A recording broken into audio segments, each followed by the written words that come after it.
প্রত্যেকটা গুনাহের পিছনে কারণ হচ্ছে হৃদয়ের উপর কন্ট্রোল ক্ষমতা না থাকা। কন্ট্রোল ক্ষমতা থাকলে তো আর আপনি জেনা করতে যেতেন না। ওই ভাইয়ের সাথে আমার কথা হচ্ছে, যেটা তাজকিয়াতুন নাফসের বক্তব্যের মূল বিষয়বস্তু। কন্ট্রোল পাওয়ার থাকলে তো যেতেন না, নেই। তাহলে কন্ট্রোল পাওয়ার আগে আনতে হবে। কিভাবে আনবেন? শুধু বিরত থাকার মাধ্যমে কোনো কিছুতে কন্ট্রোল পাওয়ার আসে না। আপনি বলতেছেন যে আমি জেনা থেকে বিরত থাকতে চাই, এটা দিয়ে যতই আপনাকে বক্তব্য শোনাই, আপনি আপনার জেনার উপর বিশাল ভয়াবহ বক্তব্য দিলাম, তবু আপনার নাফসকে কন্ট্রোল করতে পারবেন না। কেননা ও এখনো প্রশিক্ষিত হয়নি কন্ট্রোল হওয়ার জন্য। কন্ট্রোল হওয়ার জন্য প্রশিক্ষণ লাগে। আর প্রশিক্ষণের জন্য ঘরে বসে থাকলে হয় না, প্রশিক্ষণের জন্য কাজ লাগে। প্রশিক্ষণের জন্য কি লাগে? আর্মি সেনাবাহিনীরা যখন প্রশিক্ষণ করে তখন জান প্রাণ দিয়ে তাদেরকে খাটানো হয়, কাজ করানো হয়, এটা প্রশিক্ষণ। আপনি আপনার হৃদয়কে কোনো কাজই করালেন না আর বলছেন আমি গুনাহ থেকে বেঁচে থাকবো, এটা অসম্ভব, এটা হয় না ভাই। আপনার হৃদয়ের যেহেতু কোনো কাজ নাই, অলস বসে আছে, এই জন্য শয়তান যা বলছে ও তাই শুনছে, ওর তো কোনো কাজ নাই। তাহলে অন্তরকে প্রশিক্ষণ দিতে হলে প্রথমত অন্তরকে কি দিতে হবে? কাজ দিতে হবে। কি দিতে হবে? কাজ দিতে হবে। আর এই অন্তরকে প্রশিক্ষিত রাখার জন্য, ট্রেইনড রাখার জন্য আল্লাহ সুবহানাহু ওয়া তাআলার পক্ষ থেকে সারা পৃথিবীর সকল মানুষের জন্য একটাই কাজ দেওয়া আছে, অন্য কোনো কাজ দেওয়া নাই। দেওয়া থাকলে বছরে একবার, জীবনে একবার, অনেক ফেকড়া আছে। টাকা পয়সা হলে না হলে অনেক শর্ত সাপেক্ষ আছে। সব শর্ত সাপেক্ষ ছাড়া প্রত্যেক মুসলমানকে শুধুমাত্র দৈনিক করার জন্য একটাই কাজ দেওয়া আছে। সেটা কি? সেটা কি? জোরে বলতে হবে, সেটা কি? সালাত। ইন্নাস সালাতা তানহা আনিল ফাহশাই ওয়াল মুনকার। এবার ওই ভাইয়ের সামনে আমি বলছি, আপনাদেরকেও বলতেছি, রাসূলুল্লাহ সাল্লাল্লাহু আলাইহি ওয়াসাল্লাম বলেছেন, যে ব্যক্তি টানা 40 দিন তাকবীরে তাহরিমার সাথে 5 ওয়াক্ত সালাত, প্রথম তাকবীর আল্লাহু আকবার, এই প্রথম তাকবীরের সাথে টানা 40 দিন যে ব্যক্তি সালাত আদায় করবে মসজিদে এসে জামাতে, তার হৃদয়কে, তার অন্তরকে, তার আত্মাকে মুনাফিকি, নেফাকি থেকে এবং জাহান্নামের আগুন থেকে পরিত্রাণ এবং মুক্ত ঘোষণা করে দেওয়া হবে। আল্লাহু আকবার। এবার এক এক ওয়াক্ত সালাতে মসজিদে তাকবীরে তাহরিমা ধরা এক একটা তৃতীয় বিশ্বযুদ্ধের চাইতে ভয়ঙ্কর যুদ্ধ শয়তানের বিরুদ্ধে। এক একটা তৃতীয় বিশ্বযুদ্ধের চাইতে ভয়ঙ্কর যুদ্ধ। এক এক ওয়াক্ত সালাত তাকবীরে তাহরিমার সাথে মসজিদে আদায় করা কার বিরুদ্ধে? শয়তানের। আজকে সিদ্ধান্ত নেন, আজকে সিদ্ধান্ত নেন যে আগামীকাল থেকে কতদিন কত কাকে দেখে নিলেন, অমুককে দেখে নেব, তুমুককে দেখে নেব, আমার এত পাওয়ার, এত ক্ষমতা। আজকে একটু বক্তব্য শুনে শয়তানকে দেখে নেওয়ার ইচ্ছা জাগে না? যুবকদেরকে একটু বলতে চাই, একটু কি শয়তানকে দেখে নেওয়া যায়? একটু শয়তানকে দেখে নিতে চাইলে এটা ফার্স্ট চ্যালেঞ্জ, 40 দিন তাকবীরে তাহরিমার সাথে, প্রথম তাকবীরের সাথে মসজিদে সালাত আদায় করা। কেন চ্যালেঞ্জ? প্রথম যখন আপনি আজকে যদি সিদ্ধান্ত নেন আগামীকাল যেতে চাচ্ছেন মসজিদে তাকবীরে তাহরিমার সাথে সালাত আদায়ের জন্য, যাওয়ার সিদ্ধান্ত নেওয়ার পর থেকে নিয়ে তাকবীরে তাহরিমা পাওয়ার আগ পর্যন্ত যেন আপনি না পান, এই মর্মে কত রকমের কাজ, কত রকমের চিন্তা, কত রকমের বাধা, কত রকমের ওয়াসওয়াসা আপনার সামনে, আপনার ব্রেনে পেশ করা যায়, তার সকল সিস্টেম শয়তানের জানা আছে। এবং শয়তান শুধু অন্তরে কথা দেওয়ার মাধ্যমে করবে না, মানুষ পাঠানোর মাধ্যমেও করবে। শায়াতিনাল ইনসি ওয়াল জিন্নি। আপনার এক বন্ধুর অন্তরে কথা দিয়ে দিবে, যা এখন তাড়াতাড়ি তোর বন্ধুর কাছে কোন একটা জরুরি কথা ছিল, ভুলে গেছিল, ওটা বলে আয়। তোর বন্ধু তো আর জানে না, হঠাৎ মনে পড়লো আরে যেতে হবে তো তাড়াতাড়ি। ওর কাছে গিয়ে বলছে বন্ধু 10 দিন থেকে এই কাজটা বাকি ছিল, এক্ষুনি করতে হবে, তাড়াতাড়ি বের হ। ও সিদ্ধান্ত নিয়েছিল জামাতে যাবে। তাহলে সব শয়তান শুধু অন্তরে কথা দেয় না, শায়াতিনাল ইনসি ওয়াল জিন্নি, যে আপনাকে এসে বলতেছে চলো কাজটা জরুরি, ও একটা শয়তান। রাসূল সাল্লাল্লাহু আলাইহি ওয়াসাল্লাম আল্লাহ সুবহানাহু ওয়া তাআলার বাণী অনুযায়ী। তাহলে এক এক ওয়াক্ত সালাত এক একটা তৃতীয় বিশ্বযুদ্ধের চেয়ে ভয়ঙ্কর। এবার আপনি একটা যুদ্ধে জিতলেন তথা এক ওয়াক্ত সালাত আদায় করলেন, পরের যুদ্ধে যে জিতবেন আর কোনো গ্যারান্টি আছে? না। পরের যুদ্ধে আবার হেরে গেলেন। তাহলে কোন মুসলমান, কোন যুবক যদি মনে করে এরা কত দল, কত রাজনীতি, কত পাওয়ার, কত ক্ষমতা, কত টাকা পয়সা ইনকাম, জীবনে তো অনেক কিছু করে নিলেন। একটু শয়তানকে যদি পরাজিত করার ইচ্ছা জাগে টানা, তাহলে টানা 40 দিন 5 ওয়াক্ত সালাত সমান 200 ওয়াক্ত সালাত। কত ওয়াক্ত সালাত? 200 ওয়াক্ত সালাত যদি পরস্পর বিরতিহীন ভাবে, বিরতি সহ নয়, বিরতিহীন ভাবে, বিরতি দিলেই তো বিপদে পড়ে গেলেন, শয়তান সাকসেসফুল হয়ে গেল। আবার আপনার অন্তরের উপর আরো কন্ট্রোল ক্ষমতা চলে এসেছে। ও তো খুব বিপদে আছে, বাপরে বাপে এত বড় চ্যালেঞ্জ নিয়েছে, আমার কন্ট্রোল থেকে তো বের হয়ে যাবে। এই জন্য জান প্রাণ দিয়ে চেষ্টা করবে কেমনে একটা বিরতি দেওয়ানো যায়। টানা 40 দিন বিরতিহীন ভাবে তাকবীরে তাহরিমার সাথে 5 ওয়াক্ত সালাত আদায় করা মানে 200টা যুদ্ধে পরস্পর লাগাতার বিরতিহীন ভাবে শয়তানকে 200টা তৃতীয় বিশ্বযুদ্ধের চাইতে ভয়ঙ্কর যুদ্ধে পরাজিত করা। 200টা পর পর 200টা পর পর তৃতীয় বিশ্বযুদ্ধের চাইতে ভয়ঙ্কর যুদ্ধে কাকে পরাজিত করা?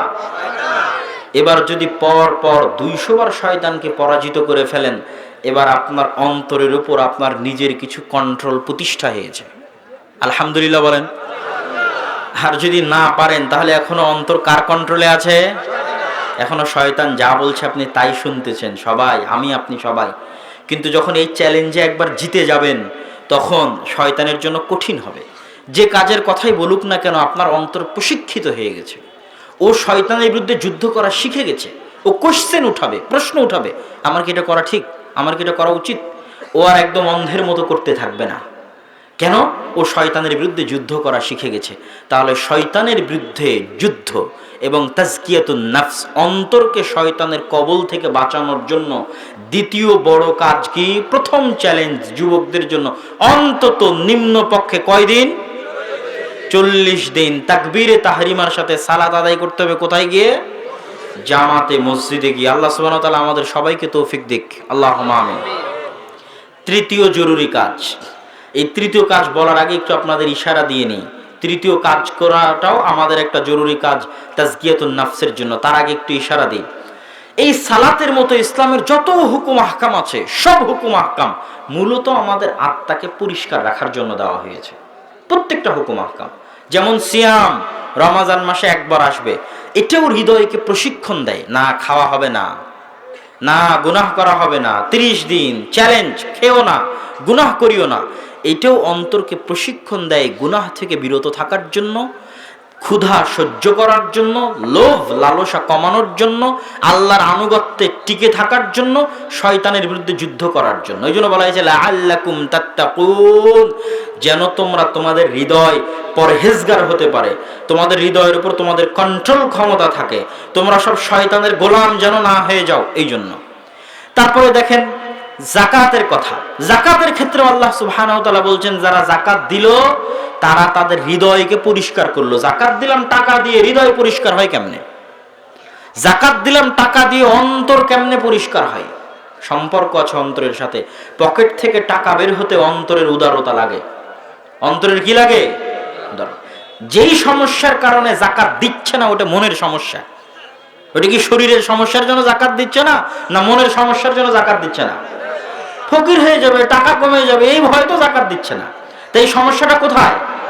মনে। তাহলে যখন যাকাত দিল, তাহলে মন কন্ট্রোল হলো, পরিষ্কার হলো, পরিচ্ছন্ন হলো শয়তানের একটা কন্ট্রোল থেকে।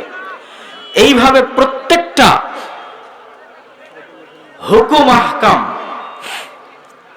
কি সমস্যা?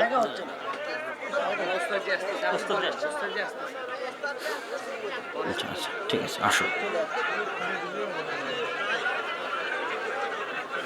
আছে, আমার কাছে আছে, আসো। হইচই করতেছে মানুষ, আসো, আস্তে আস্তে আসো।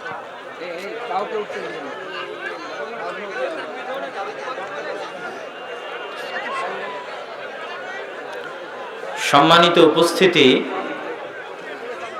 আমরা আমাদের আলোচনার বিষয়বস্তু হচ্ছে তাজকিয়াতুন নাফস, আত্মার পরিশুদ্ধি, আত্মার পরিষ্কার, আত্মার পরিচ্ছন্নতা।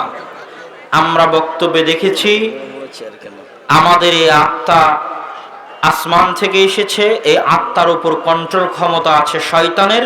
শয়তানের বিরুদ্ধে যুদ্ধ করে ভালো হতে হবে। প্রথম কাজ তাওহীদ, দ্বিতীয় কাজ সালাত, এবার তৃতীয় কাজ হচ্ছে শয়তানের এই অন্তরে পৌঁছার। ইবনুল কাইয়িম রাহিমাহুল্লাহ বলছেন তিনটে সবচেয়ে বড় রাস্তা।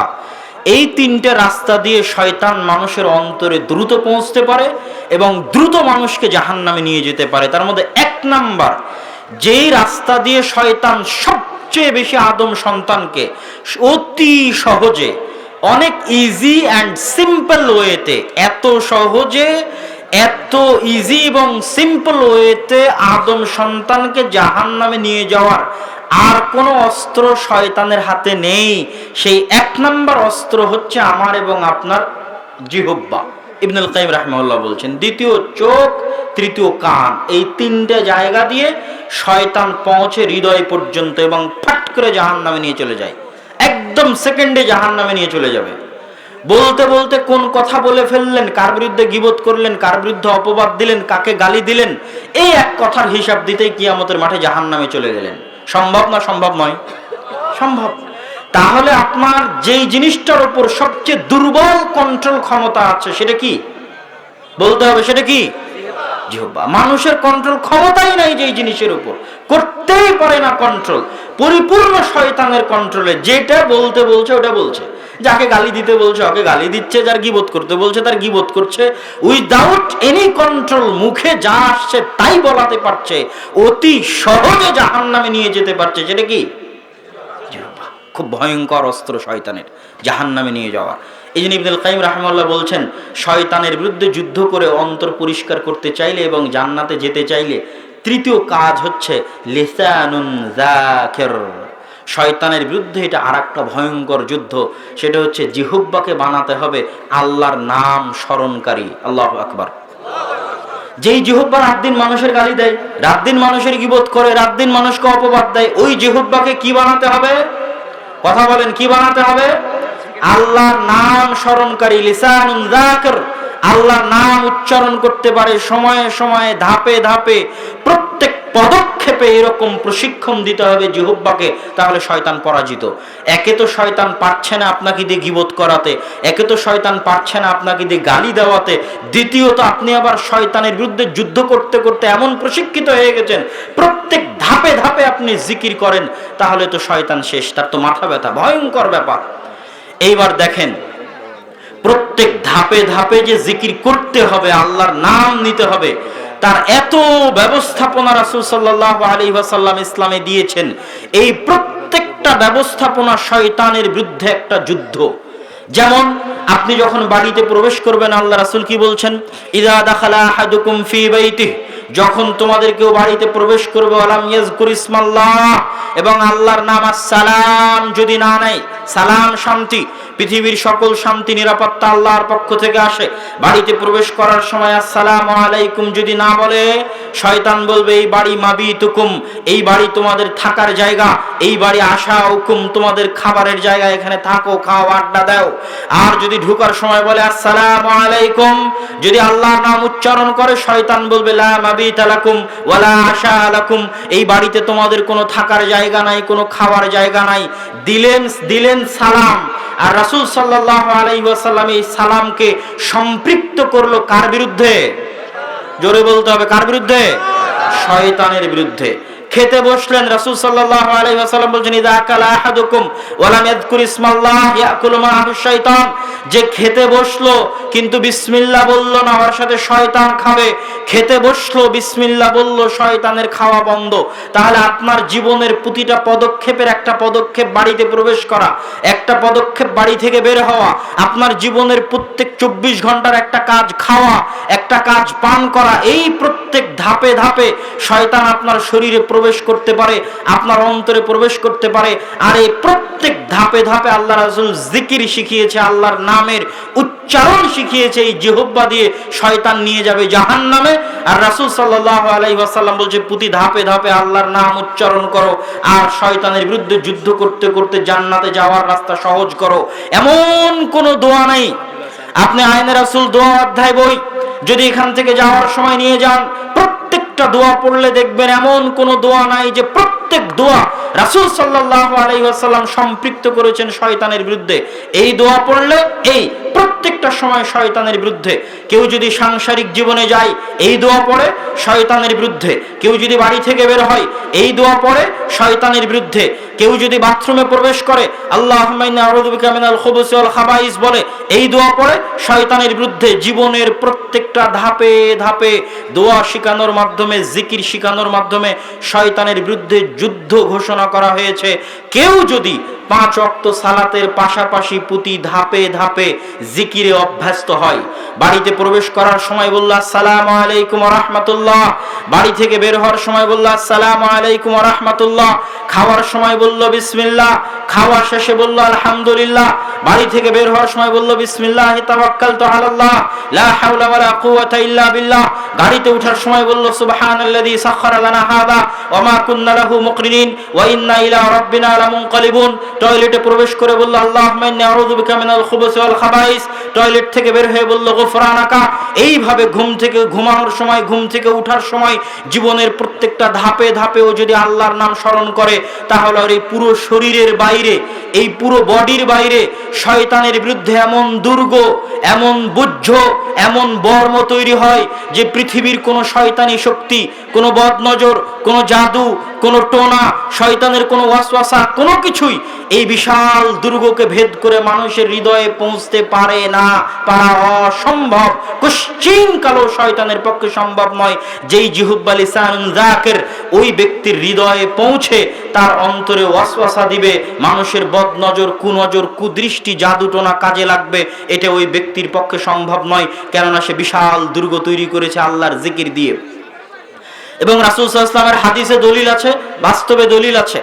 রাশিয়ান একজন জাদুকর তার বক্তব্যে স্পষ্টভাবে বলেছে, আমরা যখন জাদু করি তখন যার প্রতিনিয়ত জিকির যার সঙ্গী, প্রতিনিয়ত নাস ফালাক ইখলাস যার সঙ্গী, প্রতিনিয়ত দোয়া দরুদ যার সঙ্গী, প্রতিনিয়ত সালাত যার সঙ্গী, তার শরীরের বাইরে অদৃশ্য এক প্রকার আবরণ থাকে যেটা ভেদ করে তার শরীর পর্যন্ত জাদুটোনা পৌঁছানো, বদ নজর পৌঁছানো, কুদৃষ্টি পৌঁছানো, শয়তানের ওয়াসওয়াসা পৌঁছানো আমাদের জন্য অসম্ভব হয়ে যায়। রাসূল সাল্লাল্লাহু আলাইহি ওয়াসাল্লামও বলেছেন, কেউ যদি রাতে ঘুমাতে যায়, ঘুমাতে যাওয়ার সময় আয়াতুল কুরসি পড়ে, আল্লাহর পক্ষ থেকে একটা ফেরেশতা সকাল পর্যন্ত তার দায়িত্ব নেয় যেন শয়তান তার কোনো ক্ষতি করতে না পারে। আবার কেউ যদি সকালবেলা বলে বিসমিল্লাহি লা ইয়াদুররু মা ইসমি শাইউন ফিল আরদি ওয়ালা ফিস সামা ওয়া হুয়াস সামিউল আলিম, সন্ধ্যা পর্যন্ত শয়তান তার কোনো ক্ষতি করতে পারবে না। সন্ধ্যায় বললে সকাল পর্যন্ত ক্ষতি করতে পারবে না। এইভাবে দোয়া অধ্যায় বইয়ে যত দোয়া আছে প্রত্যেকটা দোয়া কার বিরুদ্ধে যুদ্ধ? জোরে বলতে হবে, কার বিরুদ্ধে যুদ্ধ? শয়তানের বিরুদ্ধে যুদ্ধ। তাহলে আমরা যদি আমাদের আত্মাকে শয়তানের কন্ট্রোলের বাইরে নিয়ে যেতে চাই, শয়তানের কন্ট্রোলের বাইরে গিয়ে নিজেরা কন্ট্রোল করতে চাই, সৎ পথে চলতে চাই, 1 তাওহীদ, 2 সালাত, 3 এই জিহ্বা দিয়ে খুব সহজে 1 সেকেন্ডে আমাকে জাহান্নামে নিয়ে চলে যায় শয়তান। তাই জিহ্বা বন্ধ, মুখ খুললে জিহ্বা দিয়ে বের হবে আলহামদুলিল্লাহ, মুখ খুললে বের হবে সুবহানাল্লাহ, মুখ খুললে বের হবে আল্লাহু আকবার, না হলে খোলার দরকার নাই, খুললেই জাহান্নাম। কোন কথা দিয়ে যে শয়তান জাহান্নামে নিয়ে যাবে আমি এবং আপনি জানি না। এর চেয়ে সহজ রাস্তা শয়তানের আর নেই আমাকে এবং আপনাকে জাহান্নামে নিয়ে যাওয়ার জন্য। বক্তব্যের শেষের দিকে চলে এসেছি, সম্মানিত উপস্থিতি। অন্তরের চতুর্থ যে রোগগুলো আছে এগুলোর বাইরে আর কিছু যে রোগ আছে, যে রোগগুলো দিয়ে শয়তান আমাদের অন্তর কন্ট্রোল করে। আমাদের প্রত্যেকের অন্তর মানসিকভাবে রোগী। কিভাবে মানসিকভাবে রোগী? যে যখন রাগান্বিত হয় ও তখন মানসিকভাবে অসুস্থ, যে হিংসুটে ও মানসিকভাবে অসুস্থ, যে অহংকারী ও মানসিকভাবে অসুস্থ, যে লোভী ও মানসিকভাবে অসুস্থ, যে বিদ্বেষী ও মানসিকভাবে অসুস্থ। এই প্রত্যেকটা হচ্ছে আমাদের হৃদয়ের রোগ। লোভ লালসা হৃদয়ের রোগ, অহংকার হৃদয়ের রোগ, হিংসা হৃদয়ের রোগ, রাগ হৃদয়ের রোগ। এই রোগগুলো থেকে, এই অসুস্থতাগুলো থেকে যদি না বাঁচি, কিয়ামতের মাঠে জান্নাতে যাওয়া সম্ভব নয়। আল্লাহ সুবহানাহু ওয়া তাআলা পবিত্র কোরআন মাজিদে বলেছেন, ইয়াউমা লা ইয়ানফাউ মালু ওয়ালা বানুন ইল্লা মান আতা বিকলবিন সালিম। কিয়ামতের মাঠে ধন সম্পদ কাজে দিবে না, তবে যার হৃদয়টা পরিষ্কার, হিংসা নাই, বিদ্বেষ নাই, অহংকার নাই, লোভ নাই, লালসা নাই, এরকম পরিষ্কার হৃদয় নিয়ে যে আসবে ও জান্নাতে যেতে পারবে। এই মর্মে একটা হাদিস বলে আজকের বক্তব্য শেষ করব ইনশাআল্লাহ। আজকের বক্তব্যের বলতে পারেন শেষ হাদিসই। আনাস ইবনে মালিক রাদিয়াল্লাহু তাআলা আনহু বলছেন, একদা আমরা বসে আছি, হঠাৎ রাসূলুল্লাহ সাল্লাল্লাহু আলাইহি ওয়াসাল্লাম বললেন, বাইনামা কুন্না জালিসুন ইনদান নবী সাল্লাল্লাহু আলাইহি ওয়াসাল্লাম, আমরা আল্লাহর রাসূলের নিকট বসে আছি, হঠাৎ তিনি বললেন, সায়াত্তালু আলাইকুম রাজুলুম মিন আহলিল জান্নাহ, দুনিয়ার মানুষ, হে সঙ্গী সাথী সাহাবী, এখনই তোমাদের মধ্যে একজন জান্নাতি ব্যক্তি প্রবেশ করবে। আমরা তাকিয়ে দেখলাম রাজুলুম মিনাল আনসার, একজন আনসারী সাহাবী তার ওযুর দাড়ি পরিষ্কার করতে করতে মসজিদে প্রবেশ করলো। দ্বিতীয় দিন রাসূলুল্লাহ সাল্লাল্লাহু আলাইহি ওয়াসাল্লাম একইভাবে মজলিসে বলছেন, শোনো, সায়াত্তালু আলাইকুম রাজুলুম মিন আহলিল জান্নাহ, এখনই তোমাদের কাছে জান্নাতের একজন ব্যক্তি প্রবেশ করবে, জান্নাতি ব্যক্তি প্রবেশ করবে। আমরা তাকিয়ে দেখি ওই ব্যক্তি যিনি গতকাল প্রবেশ করেছিলেন, আজ দ্বিতীয় দিনও তিনি প্রবেশ করলেন, আনসারী একজন সাহাবী। তৃতীয় দিন রাসূলুল্লাহ সাল্লাল্লাহু আলাইহি ওয়াসাল্লাম বললেন, সায়াত্তালু আলাইকুম রাজুলুম মিন আহলিল জান্নাহ, এখনই একজন জান্নাতি ব্যক্তি তোমাদের মধ্যে প্রবেশ করবে। আমরা তাকিয়ে দেখি ওই ব্যক্তি যিনি প্রথম দিন প্রবেশ করেছিলেন, ওই ব্যক্তি যিনি দ্বিতীয় দিন প্রবেশ করেছিলেন, ওই ব্যক্তি আজকে প্রবেশ করলেন। আব্দুল্লাহ ইবনে আমর ইবনে আল-আস বলছেন, আমি কৌতূহলী হয়ে গেলাম, এই ব্যক্তি কি আমল করে জানার দরকার। পর 3 দিন আল্লাহ রাসূল যাকে জান্নাতি ঘোষণা করছে তার আমল কি, এটা আমাকে অবশ্যই জানতে হবে। আব্দুল্লাহ ইবনে আমর ইবনে আল-আস ওই সাহাবীর কাছে গিয়ে বাহানা করলেন, তার বাপের সাথে একটা ঝগড়া গন্ডগোলের বাহানা করে তার বাড়িতে 3 রাত 3 দিন থাকার অনুমতি চাইলেন। 3 রাত 3 দিন থাকার অনুমতি ওই সাহাবী তার বাড়িতে দিলেন। 3 রাত 3 দিন থাকার পর আব্দুল্লাহ ইবনে আমর ইবনে আল-আস রাদিয়াল্লাহু তাআলা আনহুর বক্তব্য আনাস ইবনে মালিক রাদিয়াল্লাহু তাআলা আনহু বর্ণনা করছেন, ফাবাতা ইনদাহু সালাসা লায়ালিন ফাকানা লা ইয়ারা মিনহু কাসীরা আমালিন, আমি 3 রাত 3 দিন তার কাছে থাকার পর অতিরিক্ত কোনো আমল দেখতে পেলাম না, আহামরি কোনো বেশি আমল সে করছে দেখতে পেলাম না। একটা আমলের কথা উল্লেখ করে তিনি বলছেন যে আমি তাকে দেখতে পেলাম না, লাম ইয়ারাহু মুতাহাজ্জিদান ফিল লাইলি, রাতে উঠে তাহাজ্জুদের সালাতও আদায় করতে দেখলাম না। বারে জান্নাতি ব্যক্তি অন্তত এই বৈশিষ্ট্য তো থাকবে, দুনিয়াতে জান্নাতের ঘোষণা পেয়ে গেছে, অন্তত এই বৈশিষ্ট্য তো থাকবে যে রাতে উঠে তাহাজ্জুদ আদায় করে। আমি তো 3 দিন 3 রাত তার কাছে থাকলাম, দেখি তাহাজ্জুদ আদায় করে না, আমি তো আশ্চর্য। অথচ এ কথাও ঠিক যে রাসূল সাল্লাল্লাহু আলাইহি ওয়াসাল্লাম তাকে জান্নাতি ঘোষণা করেছে। দিনে কোনো বেশি আমল নেই, রাতে কোনো বেশি আমল নেই, তাহাজ্জুদ নেই, আমি অগত্যা কোনো রাস্তা না পেয়ে তার কাছ থেকে বিদায় নিয়ে চলে যাচ্ছি। যাওয়ার সময় তাকে জানালাম ঘটনা এই। তখন তিনি বলছেন, আমিও তো জানি না এমন কোন আমল আমার আছে যে আমলের বিপরীতে আমি দুনিয়াতেই রাসূল সাল্লাল্লাহু আলাইহি ওয়াসাল্লাম আমাকে জান্নাতের ঘোষণা দিবে। তবে যখন দূরে চলে যাচ্ছেন তখন তিনি ডাক দিয়ে বলছেন, তবে হ্যাঁ, একটা ছোট্ট জিনিস আমি করি, অতি অল্প অতি নগণ্য জিনিস, যেই জিনিসটা হতে পারে আল্লাহু আলাম, আল্লাহ ভালো জানে সেটা কি। সেটা হচ্ছে আমি প্রতি রাতে যখন ঘুমাতে যাই তখন সারা দিন যত মানুষের সাথে যা কিছু করেছি, কার উপর রাগান্বিত হয়েছি, কার উপর ক্ষিপ্ত হয়েছি, কার বিরুদ্ধে হিংসা করেছি, কে আমার বিরুদ্ধে শত্রুতা করেছে, কে আমার ক্ষতি করার চেষ্টা করেছে, কে আমার ধন সম্পদ কেড়ে নিয়েছে, কে আমাকে ধ্বংস করে দেওয়ার চেষ্টা করেছে, আমার বিরুদ্ধে ষড়যন্ত্র লিপ্ত হয়েছে, যখন রাতে ঘুমাতে যাই সারা দিন যার সাথে যা হয়েছে, ভাই বোন আত্মীয় স্বজন পাড়া প্রতিবেশী গ্রামের লোকজন, হৃদয় থেকে সকলকে পরিচ্ছন্নভাবে ক্ষমা করে দিয়ে পরিষ্কার নিষ্কলুষ হৃদয় নিয়ে, কারো বিরুদ্ধে কোনো হিংসা না রেখে, কারো বিরুদ্ধে কোনো রাগ না রেখে, কারো বিরুদ্ধে কোনো ক্ষোভ না রেখে, কারো বিরুদ্ধে কোনো বিদ্বেষ না রেখে, কারো বিরুদ্ধে কোনো আফসোস না রেখে আল্লাহর রাস্তে দুনিয়ার সকল মানুষকে একদম নিঃস্বার্থভাবে হৃদয়ের গভীর থেকে ক্ষমা করে দিয়ে পরিষ্কার পরিচ্ছন্ন হৃদয় নিয়ে আমি ঘুমাতে যাই। আব্দুল্লাহ ইবনে আমর ইবনে আল-আস বলছেন, আপনার দুনিয়াতে জান্নাতি ঘোষিত হওয়ার এটাই কারণ। আল্লাহু আকবার। এই জন্য আল্লাহ সুবহানাহু ওয়া তাআলা কোরআন মাজিদে বলেছে, ইল্লা মান আতা বিকলবিন সালিম, পরিচ্ছন্ন পরিষ্কার হৃদয় নিয়ে যে আসবে ও জান্নাতে চলে যাবে। পরিষ্কার পরিচ্ছন্ন হৃদয় ছাড়া মানুষ জান্নাতে যেতে পারবে না। অতএব সম্মানিত উপস্থিতি, মানুষের হক বড় ভয়ঙ্কর, বান্দার হক বড় ভয়ঙ্কর। বান্দার হকের যে জুলুম, ওই জুলুম থেকে বাঁচতে হলে হৃদয় পরিচ্ছন্ন হতে হবে, হিংসা বিদ্বেষ রাগ ক্ষোভ অহংকার মুক্ত হৃদয় হতে হবে। এই পরিচ্ছন্ন হৃদয় নিয়ে আল্লাহর দরবারে গেলে আল্লাহ সুবহানাহু ওয়া তাআলা জান্নাত দিবেন, এটা আল্লাহ সুবহানাহু ওয়া তাআলার ঘোষণা। আরো লম্বা আলোচনা ছিল, আরো বক্তব্য ছিল, বিস্তারিত জুমার খুতবার মধ্যে আলোচনা করেছি, সেই জুমার খুতবা আপনারা দেখে নেবেন তাজকিয়াতুন নাফসের উপরে। আল্লাহ সুবহানাহু ওয়া তাআলা যেন আমাদের সকলের অন্তরকে পরিষ্কার পরিচ্ছন্ন করে শয়তানের কন্ট্রোল থেকে বেঁচে তাওহীদ দিয়ে, সালাত দিয়ে লিসানুন যাকির খুব দ্রুত 1 সেকেন্ডে জাহান্নামে নিয়ে চলে যাবে। তাই জিহ্বা বন্ধ করে আল্লাহর জিকির আজকারে মগ্ন থেকে এবং হৃদয়কে মানুষের হিংসা বিদ্বেষ রাগ ক্ষোভ থেকে পরিষ্কার রেখে আমাদের জান্নাতে যাওয়ার রাস্তাকে আমরা সহজ করি। আল্লাহ আমাদের তৌফিক দান করুক, আল্লাহুম্মা আমিন। জরুরি কথা সেটা হচ্ছে, আজকে যারা প্রোগ্রাম আয়োজন করেছে দাওয়া ইলাল্লাহর পক্ষ থেকে, তারা মাত্র গুটি কয়েক ছেলে, গ্রামের তারা সামান্য কিছু কাজ করে, খুব বড় পর্যায়ের কেউ এরকম কেউ নয়। দিনের স্বার্থে, দিনের ভালোবাসায় তারা জামিয়া সালাফিয়ার সাথে থেকে দাওয়া ইলাল্লাহর মাধ্যমে কাজ করে। এই সমস্ত ছেলেরা এত বিশাল প্রোগ্রাম আয়োজন করতে পারবে এটা আমি বিশ্বাস করি না। তো অবশ্যই আপনাদের কাছে অনুরোধ জানাবো যে আপনারা আপনাদের সাধ্য অনুযায়ী আজকের এই বৈঠকি দান হিসেবে যদি আপনাদের মধ্যে তারা যায়, তাদের দায়িত্বশীল, তাদের স্বেচ্ছাসেবকেরা যায়, তাহলে আপনারা অবশ্যই সাধ্য অনুযায়ী তাদেরকে সহযোগিতা, গ্রামে গ্রামে বাড়িতে বাড়িতে হবে না। আর সকল মুসলমানের সন্তান যে মাদ্রাসায় পড়বে এটাও ঠিক নয়। অসংখ্য মুসলমানের সন্তানেরা স্কুল কলেজে পড়তেছে, তো তারা কি কোরআন তাদের জানতে হবে না হবে না? হবে। যদি তাদের কোরআন জানতে হয় তাহলে প্রত্যেকটা মসজিদে মক্তব চালু রাখতে হবে। এর বাইরে দ্বিতীয় কোনো আর রাস্তা নাই যেই রাস্তা দিয়ে মুসলমানের সন্তানকে কোরআন শেখানো সম্ভব। এই জন্য দাওয়া ইলাল্লাহর মূল কার্যক্রম হচ্ছে, যেই মসজিদগুলোতে মক্তব চলতেছে না, ভালোভাবে চলে না, বন্ধ হয়ে গেছে, অর্থনৈতিক সমস্যা ইত্যাদি কার্যক্রমগুলোতে সহযোগিতা করে কিভাবে মক্তবগুলোকে সামনের দিকে এগিয়ে নিয়ে আসা যায়, এটা প্রথম পদক্ষেপ। এবং এই পদক্ষেপের আলোকে আপনাদের উত্তরবঙ্গ তথা রংপুর বিভাগে দাওয়া ইলাল্লাহর অধীনে 150-র অধিক মক্তব চলে, যার খরচ দাওয়া ইলাল্লাহ বহন করে। তথা আপনাদের শ্রদ্ধা ওস্তাদ শেখ আব্দুর রাজ্জাক বিন ইউসুফ আল জামিয়া সালাফিয়া থেকে সেই খরচ পাঠান।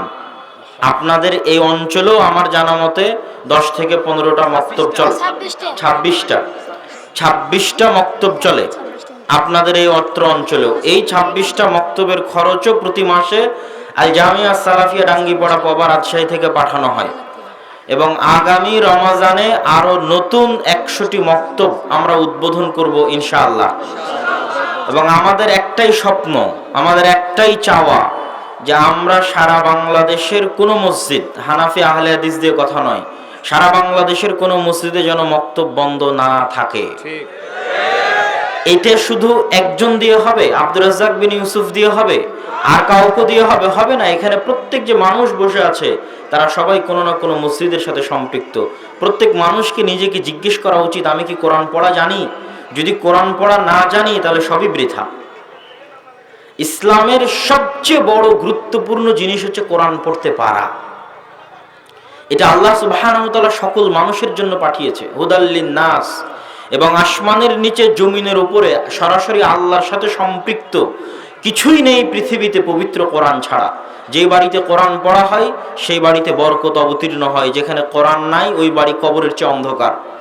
যে মানুষ জীবনে কোরআন পড়ে তার জীবনে বরকত আছে, যে মানুষ জীবনে কোরআন পড়ে না তার জীবনটা কুকুর শ্রীগালের মতো। আপনি জীবনে সব কিছু করলেন কিন্তু শুধু কোরআন শিখতে পারলেন না, এর উত্তর আল্লাহর কাছে কি দিবেন? রাসূলুল্লাহ সাল্লাল্লাহু আলাইহি ওয়াসাল্লাম বলেছেন, ইন্নাল্লাহা ইয়ারফাউ বিহাদাল কিতাবি আকওয়ামান ওয়া ইয়াদউ বিহি আখারিন। হে দুনিয়ার মানুষ, মহান আল্লাহ সুবহানাহু ওয়া তাআলা আমার উম্মতের একটা অংশকে পৃথিবীর সর্বোচ্চ ক্ষমতায় বসিয়েছে এই কিতাব দিয়ে, আর আমার উম্মতের একটা অংশকে পৃথিবীর সর্বনিম্ন স্তরে নামিয়ে দিয়েছে এই কিতাব দিয়ে। কেন? আমার উম্মতের প্রথম অংশ এই কিতাব পড়তো, জানতো, হাফেজ ছিল, আলোচনা করত, জ্ঞান অর্জন করত, শিখত। এই জন্য তারা সারা পৃথিবীর সর্বোচ্চ শিখরে পৌঁছে গেছিল। আর আজকে মুসলমানেরা পৃথিবীর সর্বনিম্ন শিখরে কেন? কয়জন মুসলমান কোরআন পড়া জানে? বাংলাদেশের সরকার সাক্ষরতার হার নির্ধারণ করে। আমি পরামর্শ দিব, সাক্ষরতার হার নির্ধারণ করতে হবে যে কোরআন পড়া জানে ও শিক্ষিত, যে জানে না ও মূর্খ। এইটার উপর ভিত্তি করে সাক্ষরতার হার করতে হবে। বাকিগুলো তো আছে, কিন্তু মৌলিক সাক্ষরতা আপনাকেও বিবেচনা করতে হবে। প্রত্যেক মসজিদের কমিটিকে বিবেচনা করতে হবে যে আমার মসজিদের অধীনে যে গ্রাম আছে এর মধ্যে কয়জন শিক্ষিত, যে কয়জন কোরআন পড়তে জানে ও কয়জন শিক্ষিত। যারা জানে না তারা শিক্ষিত নয়, এ কথাই ঠিক। সম্মানিত উপস্থিতি, কোরআনের গুরুত্বের উপর আরো আলোচনা করা যাবে। আমি আমার মূল বক্তব্যের মধ্যে আরো আলোচনা করব ইনশাআল্লাহ। তা আমরা চাই যে দাওয়া ইলাল্লাহ যে কার্যক্রমগুলো করতেছে এটা জনকল্যাণমূলক, জনসেবামূলক, কল্যাণমুখী কার্যক্রম, শিক্ষামূলক কার্যক্রম। এই কার্যক্রমে জনসাধারণের সহযোগিতা, প্রশাসনের সহযোগিতা এবং আপনাদের মতো যারা মানুষজন সমাজের দায়িত্বশীল আছে তাদের সহযোগিতা এবং আন্তরিকতা আমরা একান্তভাবে কামনা করি। আল্লাহ সুবহানাহু ওয়া তাআলা কবুল করুক। আল্লাহুম্মা আমিন। জি ইনশাআল্লাহ, জাযাকাল্লাহ খাইর, বারাকাল্লাহ ফিক। ঠিক আছে, আসি। আসসালামু আলাইকুম। ফুলবাড়ি একটা জলসা আছে ওখানে। আচ্ছা, আপনারা যারা একটু পিছন দিকে আছেন বা সামনের দিকে আছেন একটু এগিয়ে আসলে পিছনে আরো মানুষ আসতেছে, তারা বসার সুযোগ পাবে। একটু, আমার যেহেতু বক্তব্য শুরু করিনি, আপনারা একটু সামনের দিকে এগিয়ে আসেন, একটু আস্তে আস্তে এগিয়ে আসেন। আজকে অত কুয়াশা নাই, আজকে অত শীত নাই, আলোচনার পরিবেশ আছে। গত 2-3 দিন যত প্রোগ্রামে গেলাম প্রচন্ড শীত, প্রচন্ড কুয়াশা, আলোচনার পরিবেশ ছিল না। একটু আগে আগে বসুন, এর মধ্যে মাইক্রোফোনটা ঠিক হয়েছে। ইন্দানি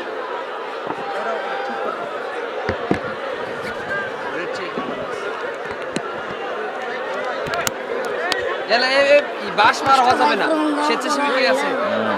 এত সহজ নয় পরিমাণ।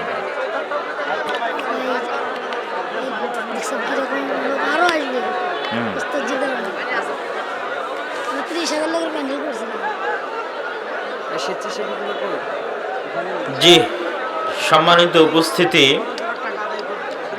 আজকে আপনাদের সামনে আমার সংক্ষিপ্ত আলোচনার বিষয়বস্তু, আমার মামাকে দাওয়াত দেবেন, ডাক্তার স্টেজে বসাতা খুশি হতো, খোঁজ নাও, আসতে কি জানি না। সম্মানিত উপস্থিতি, আজকে আপনাদের সামনে আমার সংক্ষিপ্ত আলোচনার বিষয়বস্তু তাজকিয়াতুন নাফস। তাজকিয়াতুন নাফস এই শব্দের শাব্দিক অর্থ হচ্ছে অন্তর পরিষ্কার করা, আত্মাকে পরিষ্কার করা, মনকে পরিষ্কার পরিচ্ছন্ন করা। বাংলা ভাষায় এই বিষয়ে তেমন কোনো বক্তব্য পাওয়া কঠিন আছে, যদিও গত কয়েকদিন বিভিন্ন জায়গায় ইসলামী অর্থনীতি বনাম পুঁজিবাদী অর্থনীতি, বস্তুবাদী সমাজ ব্যবস্থা বনাম ইসলামী সমাজ ব্যবস্থা, মহান আল্লাহ সুবহানাহু ওয়া তাআলার পরিচয়, তার গুণাবলী ইত্যাদি বিষয়ের উপর আলোচনা করেছি। আজকে আপনাদের সামনে আলোচনার বিষয়বস্তু তাজকিয়াতুন নাফস, আত্মার পরিশুদ্ধতা, মনের পরিষ্কার পরিচ্ছন্নতা। এই বিষয়ে বক্তব্য দেওয়া কেন প্রয়োজন, আমার এবং আপনার কেন শোনা প্রয়োজন, সেটা আগে আমরা জানি। আত্মার পরিশুদ্ধতা, অন্তরের পরিষ্কার পরিচ্ছন্নতা সম্পর্কে বক্তব্য কেন শোনা প্রয়োজন, কেন দেওয়া প্রয়োজন। আমরা যারা এখানে সামনে বসে আছি, সকলের এই শরীরটা, এই হাত, এই পা, এই মাথা, এই দেহ পৃথিবীতে তৈরি হয়েছে। পৃথিবীর আলো বাতাস, পৃথিবীর অক্সিজেন, পৃথিবীর মাটি পানি, পৃথিবীর গাছপালা, ফলমূল, ভাত, তরি তরকারি খেয়ে আমাদের এই শরীর তৈরি হয়েছে। আমাদের এই শরীর ঠিক যখন মায়ের পেটে ছিল তখনও এরকম নিথর, অচল, অকেজ একটা গোস্তপিণ্ড পড়েছিল। সে অচল, অকেজ, নিথর গোস্তপিণ্ডে 440-এর দিন, তথা প্রথম 40, দ্বিতীয় 40, তৃতীয় 40, চতুর্থ 40-এর দিন, নির্ধারিত দিনে নির্ধারিত সময়ে মহান আল্লাহর নির্ধারিত ফেরেশতা আসমান থেকে একটি রূহ নিয়ে এসে আমাদের ওই নিথর গোস্তপিণ্ডের মধ্যে ফু দিয়ে যায়। ফু দিয়ে যাওয়ার পর বাচ্চা মায়ের পেটে হাত পা নাড়াচাড়া শুরু করে, তার আগ পর্যন্ত একটা গোস্তপিণ্ড। ঠিক এক নির্ধারিত দিনে, এক নির্ধারিত সময়ে, এক নির্ধারিত ফেরেশতা এই দুনিয়ার তৈরি শরীরের মধ্যে থেকে ওই রূহকে বের করে নিয়ে যাবে। যেই দিন বের করে নিয়ে যাবে ওই দিন আমার এই শরীর আবার মায়ের পেটে যেমন গোস্তপিণ্ডের মতো পড়েছিল, এই দুনিয়াতেও তেমনি গোস্তপিণ্ডের মতো নিথর দেহ পড়ে থাকবে। কিন্তু দেহটা তৈরি হয়েছিল দুনিয়াতে, আর রূহটা এসেছিল আসমান থেকে, চলে গেল আসমানে, ইল্লিন অথবা সিজ্জিনে। আল্লাহ সুবহানাহু ওয়া তাআলার পক্ষ থেকে এসেছিল, আল্লাহ সুবহানাহু ওয়া তাআলার নিকটে চলে গেল। এই রূহ, এই আত্মা, এই অন্তর সম্পর্কে আমরা আলোচনা করব। তার প্রথম বক্তব্য কি? অন্তর, আত্মা এবং রূহ পৃথিবীতে তৈরি নয়। কোথায় থেকে এসেছে? কোথায় থেকে? তার মানে আমার এবং আপনার মধ্যে এমন কিছু আছে যেটা পৃথিবীতে তৈরি হয়নি। কোথায় থেকে এসেছে? সরাসরি আল্লাহর পক্ষ থেকে এসেছে আপনাদের প্রত্যেকের মধ্যে। রূহ আল্লাহ সুবহানাহু ওয়া তাআলার পক্ষ থেকে এসেছে। এবার দ্বিতীয় পয়েন্ট কি? দ্বিতীয় পয়েন্ট হচ্ছে, আপনি যদি আমাকে কোনো মেসেজ দিতে চান, কোনো কথা বলতে চান, যেভাবে ছিল ঠিকই ছিল, আপনি যদি আমাকে কোনো মেসেজ দিতে চান, কোনো কথা বলতে চান, কোনো সংবাদ পৌঁছাতে চান, হয় লেখার মাধ্যমে দিতে হবে, না হয় মুখে বলতে হবে। সেটা আপনি কানে কানেও বলতে পারেন, জোরেও বলতে পারেন, অথবা লিখে দিতে হবে, আমি পড়ব। এর বাইরে আমি এখানে বসে থেকে আপনার অন্তরে কোনো কথা দিব, ওই পিছনে একজন বসে আছে তার অন্তরে কোনো কথা এখানে বসে থেকে দিব, লেখার মাধ্যমেও নয়, মুখে বলেও নয়, ডাইরেক্ট তার অন্তরে দিব, এই ক্ষমতা আল্লাহ পৃথিবীর কোনো মানুষকে দেয়নি। আমি আমার স্ত্রীর অন্তরেও কোনো কথা দিতে পারবো না, আমার স্ত্রীও আমার অন্তরে কোনো কথা দিতে পারবে না। দিতে চাইলে মুখে বলতে হবে, কলমে লিখতে হবে, এর বাইরে কোনো উপায় নেই। কিন্তু পৃথিবীর একমাত্র সৃষ্টিজীব শয়তান, যাকে আল্লাহ সুবহানাহু ওয়া তাআলা এই ক্ষমতা, এই পাওয়ার দিয়েছে, যে সে ওই যে আসমান থেকে যে অন্তর, রূহ, মন, হৃদয়, যেটাই বলেন নফস, সেটার মধ্যে শয়তান কথা দিতে পারে। এই ক্ষমতা আল্লাহ কাকে দিয়েছে? শয়তানকে। আপনারা সূরা নাস পড়েছেন, কুল আউযু বিরাব্বিন নাস, মালিকিন নাস, ইলাহিন নাস, মিন শাররিল ওয়াসওয়াসিল খান্নাস, আল্লাযী ইউওয়াসওয়িসু ফি সুদুরিন নাস। ওই শয়তান থেকে পরিত্রাণ চাই, যেই শয়তান মানুষের হৃদয়ে, মানুষের অন্তরে, মানুষের মনে, মানুষের নাফসে কথা ঢালতে পারে, কথা দিতে পারে, কথা পৌঁছাতে পারে, মুখে বলা ছাড়া, কাগজে কলমে লেখা ছাড়া, মুখে বলা ছাড়া, কাগজে কলমে লেখা ছাড়া, সরাসরি ডাইরেক্টলি অন্তরের মধ্যে কথা দিতে পারে কে? শয়তান। এইবার শয়তানের যখন কন্ট্রোল ক্ষমতা দেওয়া হলো আপনার অন্তরের উপর, এখন শয়তান কি বলছে? শয়তান বলছে, ওয়ালা উযিল্লান্নাহুম ওয়ালা উমান্নিয়ান্নাহুম। হে দুনিয়ার মানুষ, হে আল্লাহ সুবহানাহু ওয়া তাআলা, আমার চ্যালেঞ্জ, যে আদম সন্তানকে সিজদা না করার কারণে আমি জাহান্নামী বলে ঘোষিত হয়েছি, ওই জাহান্নামে আমি একাই যাব না, এটা আমার চ্যালেঞ্জ। আমাকে ক্ষমতা দেওয়া হোক, কিয়ামত পর্যন্ত আমি আদম সন্তানকে পথভ্রষ্ট করার ক্ষমতা চাই। আল্লাহ সুবহানাহু ওয়া তাআলা শয়তানকে সেই পাওয়ার দিলেন। শয়তান বলছে, আমার শপথ, আমার চ্যালেঞ্জ, আমি একাই জাহান্নামে যাব না। যে আদম সন্তানের জন্য জাহান্নামী ঘোষিত হয়েছি, প্রত্যেক আদম সন্তানকে জাহান্নামে নিয়ে যাওয়ার জন্য জান প্রাণ চেষ্টা করব। এটা আমার চ্যালেঞ্জ, এটা আমার কাজ। তাহলে শয়তান আমাদের অন্তরের ভিতরে কথা দিয়ে আমাদেরকে কোথায় নিয়ে যেতে চায়? জাহান্নামে নিয়ে যেতে চায়। এটা শয়তানের শপথ। তবে বক্তব্য সামনে আগানোর আগে মধ্যে একটা কথা বলে রাখি, শয়তানের বিরুদ্ধে চ্যালেঞ্জ দিয়ে আল্লাহ বললেন, মহান আল্লাহ সুবহানাহু ওয়া তাআলা, হে শয়তান, হে ইবলিস এবং তোমার সেনাবাহিনী, তোমরা 24 ঘন্টা পরিশ্রম করে, জান প্রাণ চেষ্টা করে, মাথার ঘাম পায়ে ফেলে, সকল রকমের কৌশল অবলম্বন করে আমার কোনো বান্দাকে, আদমের কোনো সন্তানকে যদি পথভ্রষ্ট করতে সক্ষম হও, তাহলে জেনে রাখো, তোমাদের এই সকল চেষ্টা, সকল পরিশ্রমের উপর পানি ঢেলে দেওয়ার জন্য, এই সকল পরিশ্রমকে ব্যর্থ করার জন্য আমি আল্লাহ একটা ঘোষণা দিয়ে রাখলাম যে রাত দিন পরিশ্রম করে তুমি আদম সন্তানকে পথভ্রষ্ট করবে। আদম সন্তান পথভ্রষ্ট হওয়ার পর শুধু একবার বলবে, হে আল্লাহ, আপনি আমাকে ক্ষমা করে দিন, তোমার সকল চেষ্টা বাতিল করে আমি ক্ষমা করে দেব। আল্লাহ, এটা শয়তানের বিরুদ্ধে আল্লাহ সুবহানাহু ওয়া তাআলার চ্যালেঞ্জ। আর শয়তানের চ্যালেঞ্জও জাহান্নামে নিয়ে যাবে। আল্লাহর চ্যালেঞ্জ, মানুষ গুনাহ করার পর ক্ষমা চাইলেই ক্ষমা করব, শয়তানকে অত সহজে জাহান্নামে নিয়ে যেতে দেব না। এটা আল্লাহ সুবহানাহু ওয়া তাআলার চ্যালেঞ্জ। আমরা কি আলোচনা করছিলাম? নফস, আত্মা কেন পরিষ্কার পরিশুদ্ধ হতে হবে। তার প্রথম বক্তব্য, নফস আল্লাহ সুবহানাহু ওয়া তাআলার পক্ষ থেকে এসেছে, পৃথিবীতে হয়নি। দ্বিতীয় বক্তব্য, এই নফসকে কন্ট্রোল করার ক্ষমতা আমি আপনির বাইরেও আরেকজনের হাতে আছে, তার নাম কি? শয়তান। এই বিষয়ে দলিল দেখেন যে শয়তান কতটা পাওয়ারফুল, কতটা ক্ষমতাশালী আমাকে এবং আপনাকে প্রভাবিত করতে, কতটা। রাসূলুল্লাহ সাল্লাল্লাহু আলাইহি ওয়াসাল্লাম বলছেন, মা মিন মাউলুদিন ইল্লা ইয়ামাসসুহু শাইতান। এমন কোন আদম সন্তান পৃথিবীতে জন্ম নেয়নি যে আদম সন্তানের জন্মের পরে শয়তান তার গায়ে হাত বুলায়নি, স্পর্শ করেনি, হাত্তা ইয়াস্তাহিল্লা সারিখা, শয়তান তার গায়ে হাত লাগানোর পরে সে চিৎকার করে কেঁদে ওঠে। প্রত্যেক আদম সন্তান জন্মের পরে যখন কেঁদে ওঠে তখন তার গায়ে শয়তান হাত লাগায়। এটা কাল্পনিক নয়, কৃত্রিম নয়, বাস্তবে প্রকৃত অর্থে শয়তান গায়ে হাত লাগায়। রাসূলুল্লাহ সাল্লাল্লাহু আলাইহি ওয়াসাল্লাম বলছেন, তিনি আরো বলছেন, ইল্লা মারিয়াম ওয়া ইবনু ঈসা, তবে পৃথিবীতে শুধু দুইজন আছে যাদের জন্মের পরে শয়তান তাদের গায়ে হাত দেয়নি। এই দুইজন হচ্ছে মারিয়াম এবং তার সন্তান ঈসা আলাইহিস সালাতু ওয়াস সালাম। এই দুইজনের জন্মের পরে শয়তান তাদের গায়ে হাত দেয়নি। তা বাদে পৃথিবীর সকল ওলিয়া উলিয়া, পীর, নবী, রাসূল থেকে শুরু করে প্রত্যেকের জন্মের পরে তাদের গায়ে কে হাত লাগিয়েছে? আমার এবং আপনার গায়েও শয়তান হাত লাগিয়েছে। রাসূলুল্লাহ সাল্লাল্লাহু আলাইহি ওয়াসাল্লাম বলছেন, এমন কোন আদম সন্তান নেই ইল্লা ওয়ালাহু কারিনান, যে আদম সন্তানের দুইজন বন্ধু নেই। এক বন্ধু কারিনুম মিনাল মালায়েকা, ফেরেশতাদের মধ্যে থেকে একজন বন্ধু তার আছে, ওয়া কারিনুম মিনাশ শাইতান, আর শয়তানের মধ্যে একজন বন্ধু আছে।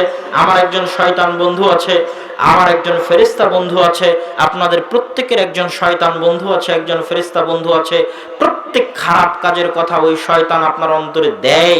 এই দেওয়ার ক্ষমতা আল্লাহ সুবহানাহু ওয়া তাআলা তাকে দিয়েছেন। এটা শয়তানের পক্ষ থেকে ওয়াসওয়াসা হিসেবে আসে। দলিল, রাসূলুল্লাহ সাল্লাল্লাহু আলাইহি ওয়াসাল্লাম আরো বিস্তারিত বলতে গিয়ে বলছেন, যখন মানুষ ফজরে ঘুম থেকে ওঠার চেষ্টা করে তখন শয়তান তার কাঁধের কাছে গিয়ে তিনটা গিট দেয়, দিয়ে শয়তান বলে, নাম নাম নাম, ইন্নাল লাইলা লাতাবিল, ঘুমাও ঘুমাও ঘুমাও, রাত এখনো অনেক অনেক লম্বা, তুমি ঘুমিয়ে পড়ো, রাত এখনো অনেক অনেক লম্বা। তাহলে প্রত্যেক দিন ফজরে লেপের ভিতর থেকে বের হওয়ার জন্য যখন অন্তরের মধ্যে বিভিন্ন প্রশ্ন আসে যে এত শীতে কেমনে বের হই, এত শীতে কেমনে ওযু করি, বাইরে অনেক ঠান্ডা, আরেকটু ঘুমিয়ে নেই, রাসূল সাল্লাল্লাহু আলাইহি ওয়াসাল্লামের হাদিস অনুযায়ী, আল্লাহর বলা অনুযায়ী এই একটা কথাও আমার আপনার চিন্তা নয়, এগুলো কার দেওয়া? জোরে বলতে হবে, কার দেওয়া? শয়তানের উপর আমার এবং আপনার বিশ্বাস যত মজবুত হবে, হেদায়েতের রাস্তা পাওয়া তত সহজ হবে। আমরা পথভ্রষ্ট কেন? আমরা কেউ বিশ্বাস করি না যে শয়তান আছে, কেউ বিশ্বাস করি না যে এই কাজটা আমাকে শয়তান করাচ্ছে। সবাই গান শোনার সময় মনে করে আমার আনন্দের জন্য আমি গান দেখছি, গান শুনছি। অশ্লীল দৃশ্য দেখার সময় মনে করে আমার বিনোদনের জন্য আমি দেখছি। যখন টাকা ইনকাম করতে যায় হারাম পথে তখন মনে করে আমার ধনী হওয়ার জন্য আমি টাকা ইনকাম করছি। কিন্তু কেউ বিশ্বাস করে না যে এই কাজগুলো তাকে কে করাচ্ছে? তাহলে আমাদের আগে বিশ্বাস করতে হবে যে কে আছে পৃথিবীতে? শয়তান আছে। শয়তানের আমাদের অন্তরকে কন্ট্রোল করার এবং আমাদেরকে পথভ্রষ্ট করার ক্ষমতা শয়তানকে দেওয়া হয়েছে। এই বিশ্বাস যত মজবুত হবে, প্রতি ধাপে ধাপে আপনি তত চিন্তা করতে পারবেন এই কাজটা আমার না এই কাজটা শয়তান করতে বলছে, এই কাজটা আমার না এই কাজটা শয়তান আমার অন্তরে করার জন্য বলতেছে। সম্মানিত উপস্থিতি, যেহেতু শয়তানের এই ভয়ঙ্কর অবস্থা, এই জন্য আল্লাহ সুবহানাহু ওয়া তাআলা এই কোরআনের মধ্যে, আপনাদের যদি কোরআন পড়ার কোনোদিন সুযোগ হয়, আপনার জীবনে কে সবচেয়ে বড় শত্রু? বাংলাদেশের রাজনৈতিক প্রেক্ষাপটে আওয়ামী লীগ বিএনপির সবচেয়ে বড় শত্রু, বিএনপি আওয়ামী লীগের সবচেয়ে বড় শত্রু। আপনাদের ব্যক্তিগত প্রেক্ষাপটে যে আপনার ধন সম্পদ মেরে নিয়েছে আপনার সবচেয়ে বড় শত্রু। আপনাদের ব্যক্তিগত প্রেক্ষাপটে ওই বোনের সবচেয়ে বড় শত্রু ওই ভাই, যেই ভাই তাকে ভাগ দেয়নি। এইরকম বহু শত্রু আপনাদের জীবনে আছে। আল্লাহ সুবহানাহু ওয়া তাআলা কোরআন মাজিদে বলছেন, ইন্নাশ শাইতানা লাকুম আদুউম মুবিন, দুনিয়ার মানুষ তোমাদের সবচেয়ে বড় শত্রু, সবচেয়ে প্রকাশ্য শত্রু হচ্ছে শয়তান। লা তাত্তাবিউ খুতুওয়াতিশ শাইতান, তোমরা শয়তানের পথ অনুসরণ করিও না, তোমাদের সবচেয়ে বড় শত্রু শয়তান। একজন সালাফে সালেহিন বলছেন, মাইয়াগতাবানি লাইসা বিআদুবি, যে আমার গীবত করে ও আমার শত্রু নয়। মাইয়াত্তাহিমুনি লাইসা বিআদুবি, যে আমাকে মিথ্যা অপবাদ দেয় ও আমার শত্রু নয়। মাইয়াখুযু মিন্নি মালি লাইসা বিআদুবি, যে আমার টাকা পয়সা মেরে নেয়, জমি জায়গা মেরে নেয়, ও আমার শত্রু নয়। আমার শত্রু সে ইযা কুনতু ফি তাআতিল্লাহ, যখন আমি আল্লাহর আনুগত্য করতে চাই তখন যে শয়তান আমাকে আল্লাহর আনুগত্য থেকে দূরে সরায়, ওই শয়তান মানুষ হোক আর জিন হোক, এই শয়তানই হচ্ছে আমার জানিমানি শত্রু। এটা একজন সালাফ বলছেন, এটাই হচ্ছে শত্রুতার মাপকাঠি। আমি আপনি মনে করব যে ইসরায়েল হয়তো আমাদের সবচেয়ে বড় শত্রু, কথার কথা, বর্তমান পৃথিবীতে মুসলমানদের সবচেয়ে বড় শত্রু মনে করলেন, দিয়ে আমি এখানে আধা ঘন্টা একটা গরম বক্তব্য দিলাম, আপনারাও তাকবীর দিলেন। এখন বলেন তো, ইসরায়েলের সাথে বাংলাদেশের মুসলমানদের কোনোদিন যুদ্ধ হবে কি হবে না, এর কোনো গ্যারেন্টি আছে? নাই। কবে হবে কে জানে, কিন্তু প্রতি 24 ঘন্টায় প্রতি সেকেন্ডে আমার এবং আপনার যুদ্ধ যে শয়তানের সাথে চলতেছে, যে আমার সাথে আছে আপনার সাথে আছে, সেটা সম্পর্কে আপনি কখন সজাগ হবেন, কখন জানবেন? আপনি তো ওকে শত্রুই মনে করছেন না, তাহলে কেমনে হবে? যুদ্ধই তো হচ্ছে না, কেমনে হবে? সে যা বলছে আপনি তাই মেনে নিচ্ছেন। সম্মানিত উপস্থিতি, তাহলে আমাদের দ্বিতীয় আলোচনায় আমরা দেখলাম যে কেন তাজকিয়াতুন নাফস, অন্তরের পরিশুদ্ধতা কেন দরকার। এই জন্য দরকার যে আমাদের এই অন্তরের একমাত্র কন্ট্রোল ক্ষমতা আল্লাহ সুবহানাহু ওয়া তাআলা, তারপরে আমার পরে শয়তানকে দিয়ে রেখেছে। শয়তান চাইলে পরিবর্তন করতে পারে, পথভ্রষ্ট করতে পারে, এই ক্ষমতা, এই পাওয়ার তাকে দেওয়া আছে। সে আমাদের জানি মানি শত্রু, সে 24 ঘন্টা চেষ্টা করছে আমাদের জাহান্নামে নিয়ে যাওয়ার। এখন যেহেতু শয়তানের কন্ট্রোল ক্ষমতা আছে আমার অন্তরের উপর, সেহেতু কি আমার দেখা উচিত নয় যে কেমনে আমি আমার এই অন্তরকে শয়তানের কন্ট্রোল ক্ষমতা থেকে বের করব? উচিত না উচিত নয়? ওটাই তাজকিয়াতুন নাফস। আপনাদেরকে আজকে আমি শিখাবো কিভাবে আমার এবং আপনার অন্তরকে আমরা শয়তানের গোলামি থেকে, শয়তানের দাসত্ব থেকে, শয়তানের অনুসরণ থেকে কিভাবে আমরা বের হয়ে আসতে পারি। তার আগে দেখেন এই তাজকিয়াতুন নাফসের গুরুত্ব সম্পর্কে আল্লাহ সুবহানাহু ওয়া তাআলা কি বলছে, রাসূল সাল্লাল্লাহু আলাইহি ওয়াসাল্লাম কি বলছেন। আল্লাহ সুবহানাহু ওয়া তাআলা পবিত্র কোরআন মাজিদে বলছেন, কাদ আফলাহা মান তাযাক্কা, ওই ব্যক্তি সফল কাম, সাকসেসফুল, যে তার নিজের আত্মাকে পরিশুদ্ধ করেছে। কাদ আফলাহা মান যাক্কাহা ওয়া কাদ খাবা মান দাসাহা, ওই ব্যক্তি সাকসেসফুল, সফল কাম, যে তার নিজের আত্মাকে পরিশুদ্ধ করেছে। আর ওই ব্যক্তি ধ্বংস হয়ে গেল, ওই ব্যক্তি ক্ষতিগ্রস্ত হলো যে তার আত্মাকে কলুষিত করেছে, নোংরা করেছে, ময়লা যুক্ত করেছে, অপবিত্র করেছে, ওই ব্যক্তি ধ্বংস হয়ে গেল। এগুলোতে আল্লাহ সুবহানাহু ওয়া তাআলা আত্মার পরিষ্কার পরিচ্ছন্নতা, বিশুদ্ধতার উপর গুরুত্ব দিয়েছেন। এবার দেখেন রাসূলুল্লাহ সাল্লাল্লাহু আলাইহি ওয়াসাল্লাম কি বলছেন, আলা ইন্না ফিল জাসাদে মুদগাতুন, শোনো দুনিয়ার মানুষ, এই পুরো শরীরের মধ্যে প্রত্যেকটা অঙ্গ যদি সেনাবাহিনীর সদস্য হয়, তাহলে এই গোটা সেনাবাহিনীর প্রধান সেনাপতি হচ্ছে এই অন্তর। এর ভিতরে একটা গোস্তপিণ্ড আছে, এই গোস্তপিণ্ড হচ্ছে সেনাপতি। এ যা অর্ডার দিবে হাত তাই করবে, মাথা তাই করবে, চোখ নাক মুখ তাই করবে, পা তাই করবে। অতএব ফাইন সলহাত, যদি এই গোস্তপিণ্ড, এই অন্তর, এই মন, এই হৃদয় ঠিক করা যায়, পরিষ্কার পরিচ্ছন্ন করা যায়, প্রশিক্ষণ দিয়ে লাইনে তোলা যায়, বাকি অঙ্গ প্রত্যঙ্গ অটোমেটিক ঠিক হয়ে যাবে। আর এটাকে যদি কোনোদিন ঠিক না করা যায়, বাকি অঙ্গ প্রত্যঙ্গকে কোনোদিন ঠিক করা সম্ভব নয়। এই জন্য রাসূলুল্লাহ সাল্লাল্লাহু আলাইহি ওয়াসাল্লাম বলেছেন, ইন্নাত তাকওয়া হাউনা, দুনিয়ার মানুষ পরহেজগারিতা, তাকওয়া এখানে। দুনিয়ার মানুষ আত্তাকওয়া হাহুনা, তাকওয়া এবং পরহেজগারিতা এখানে। ইন্নাল্লাহা লা ইয়ানজুরু ইলা জাসাদিকুম ওয়ালা ইলা আমালিকুম, আল্লাহ তোমাদের চেহারা দেখবেন না, তোমাদের আমল দেখবেন না, বাল ইয়ানজুরু ইলা কুলুবিকুম, তোমাদের অন্তর দেখবেন কেমন ছিল।